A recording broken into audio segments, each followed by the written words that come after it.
Hello and welcome to the Fantasy Flex podcast presented by PrizePicks. I'm your host, Samantha Previte. Every Tuesday here on this podcast, I will be joined by a luminary from the fantasy football community for a fast-paced round of 21 questions where we will discuss all things fantasy for this NFL season and so much more.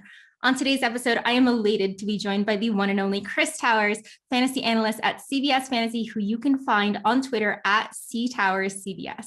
Welcome to the Fantasy Flex, Chris. How was your week 3? It was okay. I was actually, I felt a little out of sorts because we've been doing these like live events through a partnership that we have. And so I was like out of pocket Thursday and Friday. And it makes me feel really weird during football season when I'm not like constantly refreshing Twitter. But I think it's okay. 3 weeks in, only 15 more to go. I had a point recently where I was talking to my wife and I was like, yeah, week 18 is, and then I was like, oh my God, week 18, that's so far. But no, it's good. It's good. I'm energetic. I'm excited. I'm happy to be here. Thanks for having me. Yeah, thank you. I know this is a crazy busy time. I get that weird, that feeling when you're like kind of out of sorts. I do watch like the first, like the 1 p.m., the 4 p.m. slate, usually at home, just so I can have red zone and like quiet and pay attention. But yeah. I'll go out to watch like at like the 8 p.m. games or like the standalone games on Thursday and Monday. And like people will be so happy for like this random dude getting a touchdown. And I'm like so upset, like vulture and whatever. So it is weird to watch football with like people that don't care about fantasy. Well, and I'm sure you're in a similar situation to me where I'm playing, I think 13 leagues this year. And so everything that happens in a football game is both good and bad for me. That's in some place. And so watching football, I've reached the point now. I know Scott Fish has talked about this a lot. I don't really look at my scores during games anymore because I just like, I just want to watch the games and I take my notes and all that stuff and want to be able to watch them without like having to live and die with each play, I totally get that. Yeah. People ask me like, are you winning? Are you losing? And I'm like, I usually don't check until maybe like the games are not playing anymore. Like I may check like on Monday before the Monday night game to see like kind of Monday night miracles I might need. But yeah, it's too much stress to like pay attention to my phone because also I'm just getting pings constantly from Yahoo or like whatever site you're on, like telling me there's a touchdown and I'm like, oh, I'm also playing against them in another league. And then once the actual playoffs come, I do follow it. Yeah. Like, and I'm a wreck. I'm just completely useless the entire day because I'm living and dying. I can't do that for 18 weeks. I can do it for 2, maybe 3 weeks, but my mental state is too fragile to try to do that every week. Well, all right, let us just hop right in because that kind of brings us into our first question. First couple questions rather. What year did you start playing fantasy and did you win your first league? I believe I'm in a league that's been running, I think since 2000 or 2001. So I think that's when I started. I may have played a couple of free leagues, but this is one that my dad was in with his with our close family friends. My dad joined. He was like, "Hey, Chris, you want to play?" And I kind of just ran the team. He's not really a sports guy, so I think 2000. I didn't win for the first time until 2006 in that league, and then I didn't win again until 2020. So that's you always have that. There's always like one league, or in my case, 2 that. No matter how good your team is, you just can't seem to actually win the championship. The second longest running league I've never won in. And that one's going back to 2008, I think. So, yeah. Once every decade, not too bad, but I'm just kidding. You hope to be better than the average, but totally. I haven't managed to do it yet. Totally. I have a league that it's the longest league that I've been in, which is certainly not that old. I only started really playing fantasy in 2015, but I was like always the team that did really, really well, like 12-1 during the regular season and then like loses in the first round of the playoffs or something. This year I was actually in the championship round and I literally posted something like on Twitter that was absurd. It was like, I need like 50 points from like Stephon Diggs and Josh Allen or something like that. And I can't have any points go to Week 16 else. against the Patriots. Yeah. So you won. Yeah, and I ended up winning. It was absurd. It was like I had one of those like multiplier things in the league where you get like 4 points for big games. So I ended up winning, and it was like the craziest Monday Night Miracle. So, fantastic. Yeah. What are the best and worst parts about playing fantasy football for you?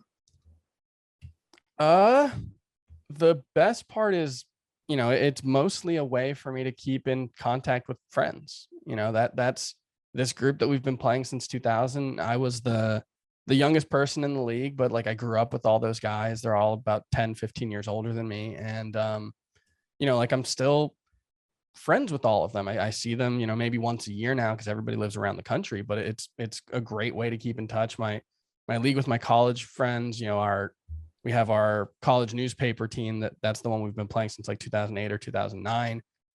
That might also be the worst part, is being commissioner of that specific league. Mm-hmm. And I think just being commissioner in general. Heavy is the crown. I get it. Yeah, especially like if it's just a normal redraft league, it's very easy. But even then, you'll still get some drama.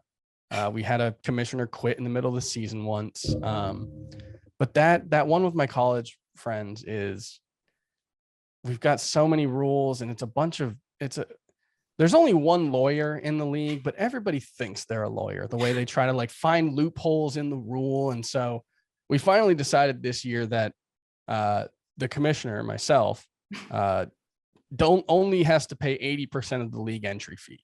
Nice. Because of what a disaster. So everybody else has to pay like 1.5% extra just for how difficult they all are. That totally makes sense because it's so much time. I actually have never been a commissioner, but I can only imagine the time that is spent adjudicating silly matters. Just because like there's always one guy in this league who's just always trying to like find the one tiny little loophole to get a small, and it's like, man, we have like 4 rules named after him at this point. We have a constitution and everything. That is incredible. All right. Jumping into actual football stuff, we are going to kick it off with a quick segment called the Burn Book, which is, of course, a Mean Girls reference. I know I don't have to tell you that. But as fantasy managers, it is so easy to have recency bias, especially if a player has burned us either due to injuries or a bad week. So we are going to run through 5 players, and I'd like you to briefly tell us how confident you are in that player moving forward, or if they are in your burn book. So the first player is Justin Fields. So we were obviously talking about Fields as a potential top 12 guy. I was literally waffling about if I should start Fields or Stafford in one league, which obviously I started Stafford and I feel good about that. But we're talking about him having that top 12 potential when he had the opportunity to start, tallied just 3.92 fantasy points in a pretty ugly start against the Browns, which obviously not what you want, but certainly not all his fault. I mean, that offensive line left him so exposed. It was painful to watch like Myles Garrett and Jadeveon Clowney just absolutely feast on that line. So, but in the end, that doesn't really matter whose fault it is in terms of fantasy production. So it's one bad start enough to land Fields in your burn book for now. I mean, just to highlight how bad he was, I started him in a 2 QB league where I also had to start Taysom Hill. Oof. And Taysom Hill was my highest scoring quarterback because he got in the end zone. So I did not win this week. I'm not ready to write him off. I mean, you look around the league at the rookie quarterbacks, they've all struggled to varying degrees. And by varying degrees, I mean, they've all struggled a lot, really. So I'm willing to give him some time to figure things out. The problem is I just don't have a lot of confidence in the team around him, and specifically Matt Nagy's offense, because the most success that team has ever had with Matt Nagy as the head coach came in the middle part of the 2018 season when Mitchell Trubisky really looked like he was taking a step forward. And a big part of that was, the fact that I think he had a 100-yard rushing game. He had a couple of long runs. He ended up rushing for like 500 yards that season. And he injured his shoulder like week 10 to week 12, around that range. And he just kind of stopped running. They stopped using him that way. And they never really used him like that again consistently. When Mitchell Trubisky, he ran a 40-yard dash at the same time as Deshaun Watson. Like, he's legitimately a very good athlete for a quarterback. And Justin Fields, is one of the best athletes at the quarterback position that we've ever seen. Mhm. And they didn't do anything to take advantage of those skills. So I don't know if it's just Matt Nagy doesn't really believe in that as an offensive philosophy, but this team's not going to work unless he buys into that. So I'm stashing Fields. Hopefully he plays better against the Lions, and then you can feel better about him. But I'm pessimistic about the Bears in general right now. I agree. I think Matt Nagy belongs in my burn book and not Justin Yes. Fields at this point. 100%. Yeah, Matt Nagy, not Allen Robinson, not David Montgomery, not Justin Fields, all the guys who burned us last week. It's Matt Nagy's fault. 100%. All right. The next guy we're going to talk about is Marquise Brown. So Brown came out of the gate hot. 3 huge drops, though, in the first half of the game yesterday. Definitely not what you want to see. Are you worried about the drops moving forward? Worried about Hollywood being in the doghouse with Harbaugh? Or do you think this is kind of just a blip? The only time I ever worry about drops is if it seems like the team is going to worry about the drops. And I don't really think that'll be the case here because, one, they just don't have a lot of options. Maybe if Rashad Bateman was healthy, I'd be worried about that. But it sounds like Bateman's still at least a few weeks away. So, man, if Brown, he dropped probably 150 yards and at least 2, maybe 3 touchdowns worth of production yesterday, which is terrible for Lamar Jackson. That's the reason the Lions were able to stay in that game. And if it wasn't for that, we'd be talking about Marquise Brown in the same breath that we're talking about Mike Williams as one of the true breakout candidates this season. So I don't think drops really matter in terms of predictiveness. So I'm totally willing to view Marquise Brown as a top 30 wide receiver rest of season right now. All right, fair enough. All right, the next guy we're going to talk about is Julio Jones. So he's had 1 good game so far, but hasn't scored a touchdown, finished with just 6 points in half PPR this week. He gets the Jets and the Jaguars next. So like you are starting him. Yes. I want to say the Jets have looked surprisingly good on defense, but not good enough that you're sitting anyone like Julio. But is Jones flirting with that burn book potential given what we've grown to expect from him in the past? Or do you think that this whole Titans offense kind of turns it around? I'm such a Julio guy. Like I'm totally in the tank for Julio. I will always believe he's one of the best wide receivers in football. And I don't know. The problem yesterday wasn't so much that he wasn't good. He got 4 targets for 47 yards and he only played 50% of the snaps. The problem is the 50% of the snaps and why that happened. He didn't play a single snap in the 4th quarter. And after the game, Mike Vrabel said it was, he wasn't hurt. It was just a load management thing. And then today he said, well, he tightened up. That seems more like an honest answer. I don't think it's fully honest. I would guess that Julio Jones is dealing with some kind of injury and that explains it. And Mike Vrabel just wants to play coy. So that's the bigger concern for me. I think this passing game, Julio's too good. Ryan Tannehill's too good for them not to figure it out. But I worry that he's not healthy right now. So we'll see how this week in practice goes. If Julio Jones is healthy, I will be starting him probably as a top 15 to 20 wide receiver. I just want to see him be okay. And AJ Brown too. Hopefully his hamstring's fine. I was just going to say with Brown's health kind of also questionable for sure. You got to think that Julio's due for a good game here, especially with the good matchup. So hopefully that is not indicative of the rest of season. All right. The next guy we're going to talk about, actually next 2 guys we're going to talk about are just guys that it's painful to me because I feel like I pumped them up a lot in the preseason. So first guy is Jonathan Taylor, has not scored a touchdown yet. And this was a pretty good matchup for him, given where most people drafted JT, in the first round. Do you think he deserves to be in people's burn books right now? Or do you think that he kind of turns it around? This is one of those games where I just don't know if you can take anything from it because Carson Wentz was so clearly limited. There were 3 or 4 different situations where he just literally threw the ball in the ground rather than taking a sack or trying to get away from pressure. The problem is he was probably 50-60% yesterday, and he's going to try to play through this moving forward. And I don't know if he's ever going to get fully healthy. So I think you have to have questions about how good this Colts offense can be. in addition to the fact that Quentin Nelson was carted off yesterday, they've had offensive line issues. I am skeptical of the Jonathan Taylor type of running back. I'm always lower than the consensus on Derrick Henry, Nick Chubb, Jonathan Taylor, even lower down, Damian Harris, guys like that, guys who just don't really catch passes. And Taylor got 6 in the first week. He only has 4 targets in the 2 games since. And that's the concern for me, is that he's too game script dependent to truly be an elite fantasy running back, especially if Carson Wentz isn't going to be 100% and the blocking's not going to be there. So I'm a little bit concerned, but I had him as a 2nd round pick anyway. So I was taking Najee Harris over him this season anyway. So my expectations are I'm less disappointed in Jonathan Taylor so far than most people are, but I think you still have to view him as a must-start fantasy running back moving forward. Yeah, for sure. I mean, it stinks as a manager with him on a couple teams where, you see Nyheim Hines outscoring him.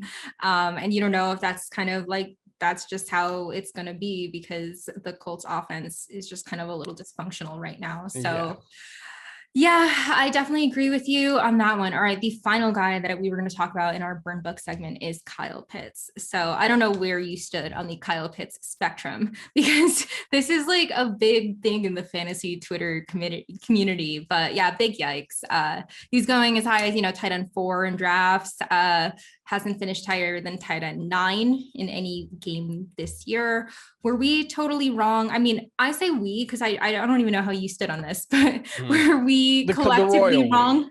Yeah, were we collectively wrong about Pitts and first-year tight ends performing, even if they are generational talents? Does he kind of belong in our burn books right now, or do you think it's maybe more of just a symptom of this Falcons offense? Yes, I think it's a symptom of the Falcons offense. Matt Ryan, I mean, you see it with Calvin Ridley, where Calvin Ridley last year led the NFL in air yards in 15 games, and he had nearly 300 more than DK Metcalf, who was second. They were so aggressive in targeting Calvin Ridley, and it wasn't just because Julio Jones was there. There were games when Julio Jones missed.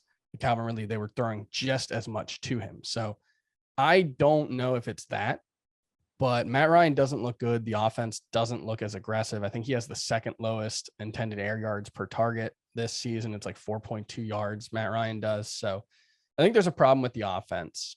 Kyle Pitts is still running about 75% of their routes, still playing about 75 to 80% of their snaps every game. I think if the offense gets going, Kyle Pitts will. And as far as where I was on him coming into the season, how when you think of this, is going to be a weird analogy, so just stay with me. You know how when you think of an atom, the image you have in your head is just one thing in the middle and then a bunch of things orbiting it. Sure. The way it actually works is electrons don't exist in one place at any given time. They exist in a cloud, and there's a probability of them existing in any one place, but they can be in every place at once. It's really weird, but quantum physics is weird.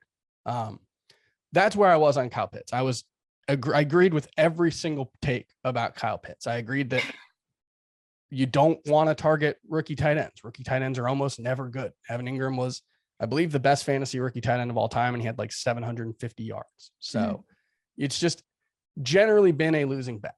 On the other hand, if you're going to bet on an outlier, tight ends don't get drafted number 4 overall. Tight ends don't produce like what he did in 8 games with the University of Florida last season. It was 110 yards per game, 12 touchdowns. It was ridiculous production. So yeah, I could see every single angle of it, and I agreed with all of them. And it was a kind of situation where the most likely outcome was Kyle Pitts wasn't going to live up to his draft price, but the chance of him hitting as high as he could was too great to pass up entirely. So in 13 leagues, I think I have him in 2. Mm-hmm. I think I have him in 1 league, and you have to have some exposure if you're playing a bunch of leagues. It's that kind of thing. It's like in baseball with Vladimir Guerrero, who might finish second in MVP this year. I didn't think he was going to have this kind of season, but I knew he was capable of it. And you need some exposure to that kind of player, because that's how you win fantasy. You win with the guys who crush their value. So Pitts, I'm worried. He's tight end 13 in PPR scoring. despite being such a major disappointment, because tight end remains a complete dumpster fire. And so at the very least, I don't think there's any chance you're going to pick up a tight end on waivers at any point this season who I feel more confident in than Kyle Pitts. Yeah. And I still think the upside is absolutely there if the Falcons offense can figure things out. Yeah, I hope we're not talking about him as the biggest bust of the year. Certainly, I do hope we can get this together. And yes, I love that on this podcast, you went into quantum physics. That is, that is incredibly impressive. That's the one thing I know about quantum physics. I love that. Don't be too impressed. No, that is a great analogy. It totally made sense to me. All right, that will do it for the burn book. Our next segment is called Full Send or That's Cap, which is sort of the opposite of the last one. I'm going to give you 5 players whose values are on the rise. And I want to know, are you sending it with this player or is that cap? So just to explain, full send is like a ski snowboard thing. Like you're going for it, you're sending it. You're like jumping off the cliff and whatever, full commitment. And that's cap obviously means that's not true, or it's like whatever. So I haven't been snowboarding in probably 16 years now. I really want to go again. I'm worried I'm going to die. Oh my God, you have to come. So I will actually. My hips are so bad that like, I'm just worried. I skateboarded a lot as a kid. And so I've got bad hips and I'm just worried I'm going to fall one time and just like be done being a walker for the rest of my life. That's my big concern. No. You have to come. If you ever come out to Colorado, we can go snowboarding together. I am actually teaching skiing and snowboarding part-time at Breckenridge this winter. So I'm super excited about that. So yeah, come. Send it with me. I had a flight to Denver that were scheduled for the day that Rudy Gobert and Tom Hanks had announced they had COVID, which in my mind is the day COVID started. Yeah. So I was going to go snowboarding in Denver, and then the world shut down. So maybe next winter. Awesome. Well, I'm going to hold you to that. All right. The first guy we're going to talk about is Sam Darnold. So my Carolina Panthers are 3-0, as you know, and Darnold has finished as QB 17, QB 13, and he did really well this week. He's got a soft schedule coming up with Dallas, Philly, Minnesota, the Giants, and the Falcons on deck. Are you sending it on him as a streamable QB1 in the next few weeks, or do you think that's cap? Yeah, I actually had him ranked like 14th this week. He finished 8th in 6-point per passing touchdown league. The 2 rushing touchdowns helped. I don't think you can count on that, but he could have had 2 passing touchdowns very easily in that game as well. So yeah, I buy him as a streamable quarterback. I think he's in the Teddy Bridgewater, Derek Carr, maybe Daniel Jones range, where if they have a good matchup, I think they have the skills to take advantage of. Especially, I just really like the Carolina Panthers offense and the skill position players they have. I am, as much as I'm in the tank for Julio Jones, I might be even more with DJ Moore, because I think he's one of the 8 most talented wide receivers in the NFL. And if Darnold can keep playing like this, I think DJ Moore is going to continue to be one of the best fantasy wide receivers. I am so hype about DJ Moore breakout season. I mean, obviously he's been productive in the last few years, but it was like, he just got this rap of being like unpredictable and kind of a fantasy nightmare. He was my nightmare last season. He literally was like 25 points or 2 points type guy, and it was very frustrating. So love to see him perform well. I've actually just been really surprised. That hasn't been as surprising. I've been really surprised with how like MIA Robbie Anderson has been from a fantasy perspective. Yeah, he seems to be back in the. I mean, everybody was like, "Oh, Robbie Anderson and Sam Darnold played together with the Jets. This is going to be great. They know each other." Well, it turns out he's playing like they're using him like they used him when he was with the Jets, which makes him a boomer bust like flex option. Yeah, which is disappointing. Definitely disappointing. All right, the next guy we're going to talk about is Trey Sermon. What a roller coaster this has been. All right, benched in week 1, fumbles and gets concussed on his first NFL carry in week 2. Then with just like the crazy attrition in the backfield, he gets the start in week 3, posts 12 touches for 33 all-purpose yards and a touchdown. Are you going full send on Sermon season, or is it cap once Elijah Mitchell is healthy?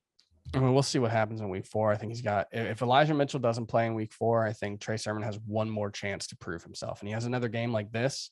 I think Elijah Mitchell is going to get that starting job back. Trey Sermon has the opportunity to take this job and run with it. We know how talented he is. We know that Kyle Shanahan really liked him coming into the season. What happened between the draft and week 1, I don't think we'll ever really know, but I wish we had insight into that when we were doing drafts, right? There's so many. This is something that I've noticed over the last couple of seasons, and really 2020 and 2021, to go off on a slight tangent again, is that the NFL changed media policies last season because of COVID. Media members weren't allowed to come into contact with players. They had limited practice, viewing opportunities, and a lot of teams just made that stuff permanent. And so there have been a lot of limitations on what reporters are or aren't allowed to report. There's a lot of limitations on what they're allowed to see. Like, there are some teams who you can't even report who goes in what order during individual drills. Like that kind of stuff. They have sanctions on what you're allowed to report and still have access. And so I think that's what we're seeing, with Myles Gaskin in the preseason when he didn't start the first game. And we had no idea that was something that I just think we didn't have an opportunity to know because the reporters couldn't tell us. So I think that's probably what happened with San Francisco. I'll say if Trey Sermon has a big game in week 4, he can be a really good fantasy option. If not, I would guess they're going to go right back to Elijah Mitchell whenever he's healthy. Yeah, I was actually pretty concerned or maybe surprised to see the usage of Kyle Juszczyk. Just like that, to me, kind of communicated how iffy Kyle Shanahan is on leaning on Sermon kind of long term. So yep. I am not sending it fully on him, though I did bench Mike Davis this week for him. So that's the first time I've obviously been able to start him. Hopefully might have worked. Yeah, hopefully we will see him. Yeah, I think it was like a 1 point difference, to be honest, even though, of course, I waffled over this decision for a day. I've got a lot of concerns about Mike Davis. So. Fair enough. All right. The next guy we're going to talk about is Chuba Hubbard. So crazy, unfortunate injury to CMC, which I saw from my phone. I was like in the mountains and I'm just like looking at this whole thing unfold. Very scary, though. I guess there's maybe a little more optimism because he didn't go on IR. So that kind of suggests the Panthers think he will return, I guess, earlier than 3 weeks. But Hubbard is still probably going to be the top waiver target. He was pretty effective, 11 rushes for 52 yards and caught 3 of 5 targets for 27 yards. Are you going full send on him, i.e. spending all your fab to get him, or is that a little cap for a 1 to 2 week rental? Yeah, I don't know if I would blow all of my fab on him. I wasn't doing that on Elijah Mitchell either, but Hubbard is more the type of player who I would be willing to do that rather than Mitchell, because we know the Panthers, based on what they did with Mike Davis last season, they want to just use one guy primarily, and they're going to get him involved in the passing game, and they're going to use him heavily in both facets of the game. And so that's the kind of player I'm looking for on waivers, is a guy who can legitimately become a must-start option. I think it's a much narrower path for someone like Elijah Mitchell because he's not going to have a big passing game load. So, Hubbard played 38 of 52 snaps after the first quarter. Royce Freeman played just 10. So I think that's a pretty good sign. And I think he could go from, we saw it with Mike Davis last year. He was a perceived replacement level player to a must-start fantasy option in this offense. I think Chuba Hubbard could absolutely make that kind of jump, and he'll probably be a top 20 running back for me this week in the rankings. So I'm sending that. That's the term, right? Yes. Okay. As a follow-up, what would your fab recommendation be in terms of like percentage? I would say probably 40% of my remaining fab for him. But if I'm truly desperate, like if there's leagues where I'm 0-3, I might be willing to go higher than that because I just need to get wins. Fair enough. Yeah. I think it's tough because I do write a waiver column too. And I have to like give one statement at the end. And I'm always like, it depends though. Like I need to see your roster. But yeah, I think I would feel comfortable with like 30 to 40% if you really need him. Otherwise, I think you can probably stay away from him if you're in a really good spot. But yeah, like if you're not going to start him in the next couple of weeks, like there's no buys. So if you have two running backs you feel confident in, he's not a super high priority. Mm-hmm. Fair enough. All right. The next guy we're going to talk about is Odell Beckham. So he made his season debut this weekend and looked really good. 5 catches on 9 targets for 77 yards and a touchdown. And he tacked on 10 rushing yards. With Jarvis Landry out on IR and Beckham looking this good, are you going full send on him rest of season? Yeah. Yeah, full send. He played 47 of 57 snaps before the fourth quarter. They barely played him in the fourth because they were winning by so much. I'm very impressed with how Odell Beckham played because I thought he was going to be limited in his first game back. And the fact that he wasn't, the fact that he played his full role, the fact that he was clearly the number one option in that offense in the passing game, I think he's going to be a top 24 wide receiver moving forward, which I'm surprised at. I am very bummed personally that I don't have any exposure to him. And that wasn't really necessarily intentional. It just kind of like ended up being that way. So it kind of was for me because I was reading a lot of camp reports and I kept seeing like, oh, don't expect him to play a normal role in September, or at least for the first few weeks. And so I wasn't surprised at all that he was inactive the first 2 weeks. I had him going into week 1 before he knew he was going to be inactive. I had him like 55th at wide receiver. So I was fading him a little bit, but yeah, now I have a little bit of FOMO. Fair enough. All right. The last guy, I don't think anyone has FOMO about him because he's probably widely available, but it's going to be Dawson Knox. He has scored in 2 straight games. Is he a viable streamer in this high upside Bills offense, or do you think that's cap? Especially just like considering how crazy the tight end landscape is, especially like you just mentioned, like it's really so wide open after a certain point. So do you think he is a viable streamer?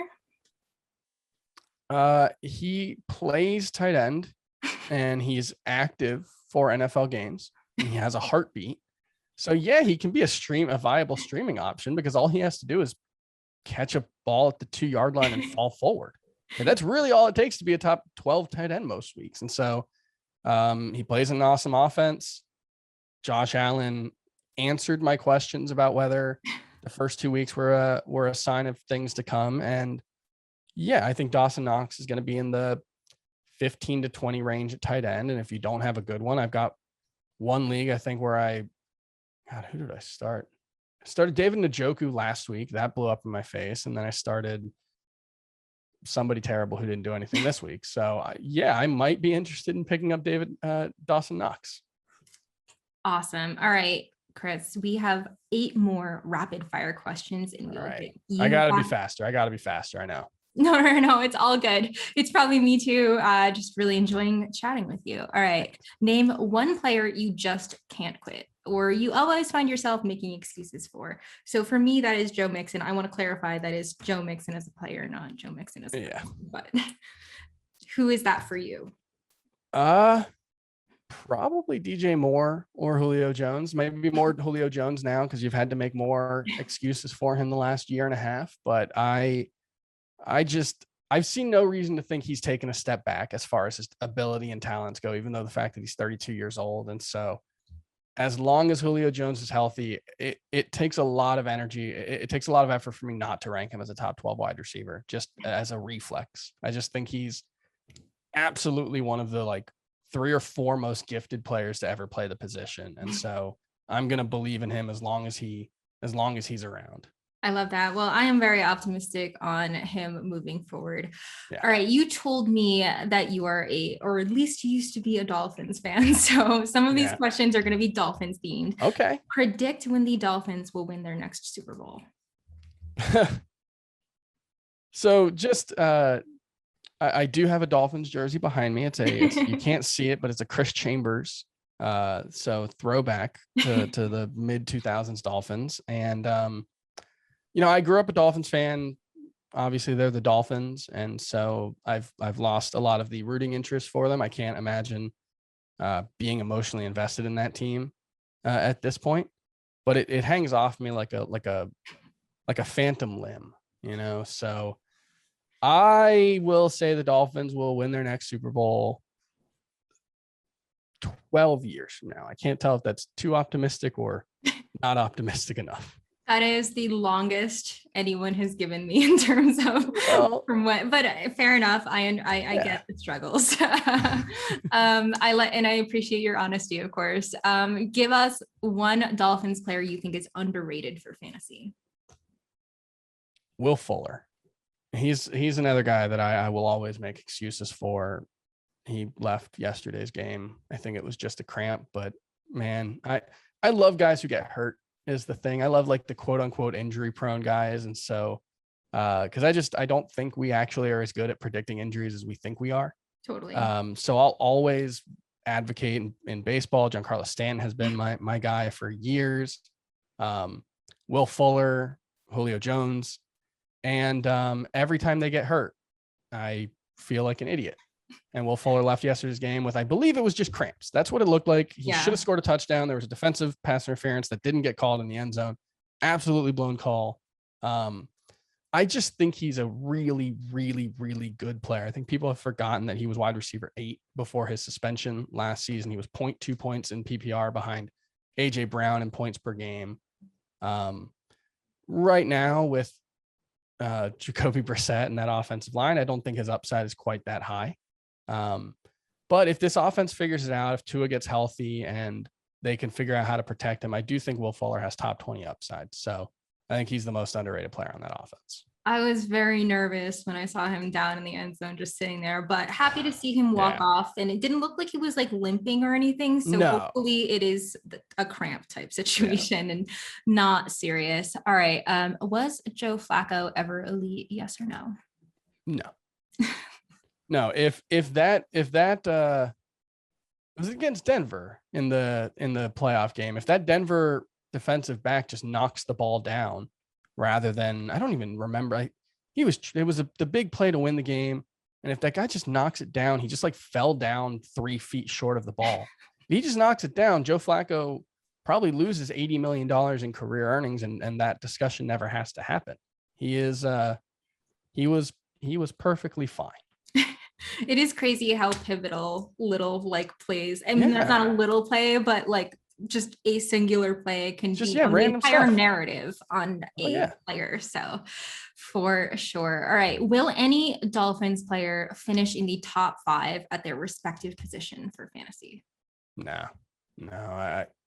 Mike Gesicki might have the best chance just because of how bad tight end is, but I have no confidence in that actually happening.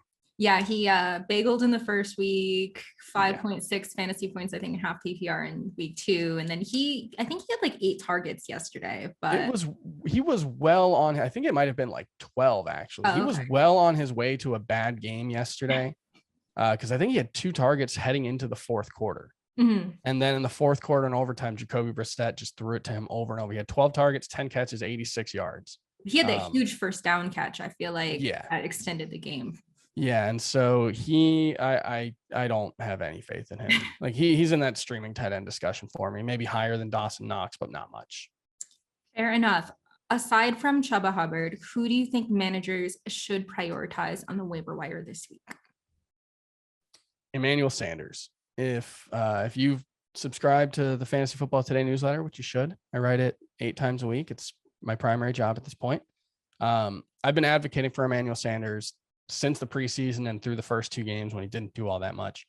And it was because Josh Allen just flat out missed him on a couple of really makeable big plays. And if Josh Allen had been a little more accurate the first 2 games of the season, well, we saw in week 3 when Josh Allen played better, Emmanuel Sanders had a big game. I think if you believe in Josh Allen moving forward, you should have Emmanuel Sanders on your roster. And he's available in about 40% of CBS fantasy leagues. So I would guess Yahoo and ESPN, it's even higher because they usually have a lower roster rate. So, yeah. Yeah, he's definitely under 50% rostered in Yahoo. So he is headlining my waiver wire column. Yeah, I think the way they've used him so far down the field, he's been still really good the last couple of years. He ruptured his Achilles 3 or 4 years ago, and he still played at a really high level. So I think Emmanuel Sanders is a must roster player. Love that. Give me one player who you think is primed for a big fantasy season next year. Okay. Big fantasy season next year. Well, would it be cheating to say Christian McCaffrey? We're talking about players who haven't done it yet. I'll say Jalen Waddle. Okay. Not to actually be a Dolphins homer or to paint myself as that, but I love what I've seen from him so they far. clearly love him. Yeah, I mean, yesterday I think there were 2 or 3 situations where you can say Najee Harris, the way he was used in the passing game, was a symptom of the Steelers' dysfunction as much as a sign of how good he is. And I think you can say the same thing about Jalen Waddle yesterday. They just can't really move the ball in chunks, so they have to use Jalen Waddle's playmaking with the ball in his hands. But he's a really good playmaker with the ball in his hands. I think once that offense figures things out, I mean, the breakout might come this year if Tua gets healthy and they figure things out. But he is someone I feel very confident in moving forward. I love that. I am all over Jalen Waddle. All right, we have 2 more questions. How many attempts do you think it would take you to make an extra point? I've tried several times in my life. It's never happened. That's super cool. I just cannot figure out the mechanics of it. But I think like 10. Okay. I could get it because I'm a pretty good punter. I can probably punt the ball about 40 yards at max. I'm not gonna say every time. So I feel confident that I could get it through the uprights. It's more about the form and the technique, I think. It doesn't have to look pretty for sure. Right. Yeah, no, it's going to wobble just barely over that bar. Well, I definitely could not make that. You could give me 100 tries and incentivize me saying there's $1 million if I make that. I don't think I would. So very impressive. All right. The final question is, if you had one cardinal rule to tell someone just getting into fantasy this year, what would it be? So one that I've been saying a lot since the preseason, I don't know if you've watched Ted Lasso, but it's fast become one of my favorite shows. And one of the key things that I love from that show is, one of his players messes up and he tells him, you know what the happiest animal is? It's a goldfish. There's a 10-second memory. Be a goldfish. That is, I think, we were doing the burn book section earlier. And one thing that made me think is like, you should really never do that. You should never just say, I will never draft that player again. I will never have that guy on my team, because situations change and context is so important for fantasy football. And so if a player who has disappointed, like Joe Mixon this season, disappointed a lot of people the first 4 years of his career, I never had him on any of my teams. I think I had him in one because of a rookie draft. But other than that, I never really had him because I didn't buy this idea that he was such an incredible talent that he was going to overcome the bad situation he was in. I think the situation's a lot better. So I have a lot of Joe Mixon this year. You should never, I will never begrudge someone saying I'll never draft Joe Mixon specifically or Tyreek Hill or anyone who, they find objectionable as a person off the field. That makes perfect sense. But as far as you're just talking about production in the NFL and fantasy, you should never say, I will never take a player. You should always have an open mind and approach each player every week and every season with an open mind and say, this is a fresh start. Let's look at the situation as objectively as possible. Let's look at the player and see what their chances are of producing, because you're going to, if you're too emotional about it and you say, I'll never draft that player again, you're going to miss out on some guys. That is excellent advice for fantasy football in a lot of facets of life, I think, for sure. All right, that will do it for this round of 21 questions with our esteemed guest, Chris Towers. Chris, I cannot thank you enough for joining me during this insanely busy time. Please tell everyone where they can find you this NFL season, as if they don't already know. Yeah, CBS Sports, cbssports.com/fantasy. You'll find my writing there all throughout the week. My rankings are on the CBS Sports Fantasy Football Today newsletter, which you can find at cbssports.com/newsletters. That's pretty much where you'll find the majority of my writing. 8 times a week, twice on Wednesday, twice on Sunday, not on Saturday. I do need a day off. But yeah, I think it's a really good product. I think you'll really like it. So that would be the main, if you like me at all, that would be subscribing to that would be the main way to show it. Otherwise, at CTower CBS on Twitter, I tweet entirely too much, sometimes about fantasy football, often about Star Wars or Taylor Swift or whatever else is on my mind at that moment. That is pretty much what my Twitter feed is like, very stream of consciousness, but I think it's great. As a reminder, Sean Kerner and Chris Raybon are here on the Fantasy Flex every Monday, Wednesday, and Friday, giving you guys all the DFS waiver wire rankings info to help you dominate your fantasy leagues. I will be back this Thursday and every Thursday from now on with my mailbag episodes. Speaking of which, you should email any mailbag questions to mailbag@actionnetwork.com. Thank you again for listening. Please rate and review our show on Apple Podcasts. Download us wherever you like to listen, and we will see you next time on the Fantasy Flex presented by PrizePicks. Peace out, y'all.